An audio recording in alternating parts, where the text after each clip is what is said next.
Tonight, around 1,000 people packing Congregation Shalom to mourn the loss of life and pray for the injured and abducted. As CBS 58's Adam Reif is live at Congregation Shalom to explain what organizers hope to accomplish tonight.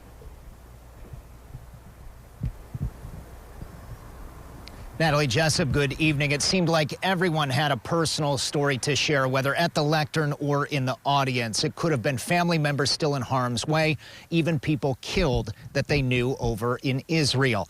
The tears flowed freely as the words were sometimes hard to come by, but the message was that everyone had a place to grieve here tonight together.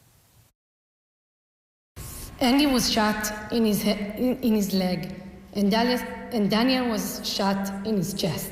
The pictures flashed across the sanctuary screens. This morning, his family was informed that Ophir was killed. Faces of some of the hundreds of lives lost, many more injured. Remember that the greatest balm for this wound is the comfort and understanding that we find with each other. More than a dozen Jewish organizations partnered to host 1,000 mourners. It's beyond comprehension, no easy way to describe it.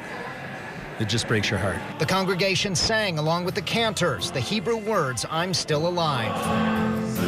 And they prayed for the dead, for the injured, and for the abducted. And human kindness that should sing of God's benevolent love. Videos shared direct accounts of the war. It's 48 hours since the beginning of the war, and the war is still going on. While Milwaukeeans shared their own connections. We have friends and family there, and they're all accounted for and well, thank God. The grief was not singular. People of many faiths sat alongside Jews to mourn together and demonstrate support. The reason why it's so hard and uncomfortable is because it happened to you too.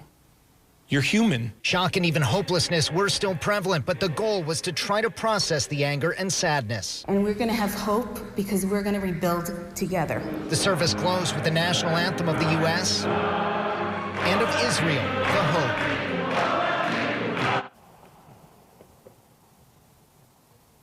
Now, at the end of the service, organizers urged people to donate money that would directly go to the people impacted in Israel. They scanned a QR code during the service and in a 3-minute span raised more than $31,000. Anonymous donors pledged to match those totals. We've included information on how you can donate. It'll be in this web story at CBS58.com. Live here outside Congregation Shalom, Adam Reif, CBS 58 News.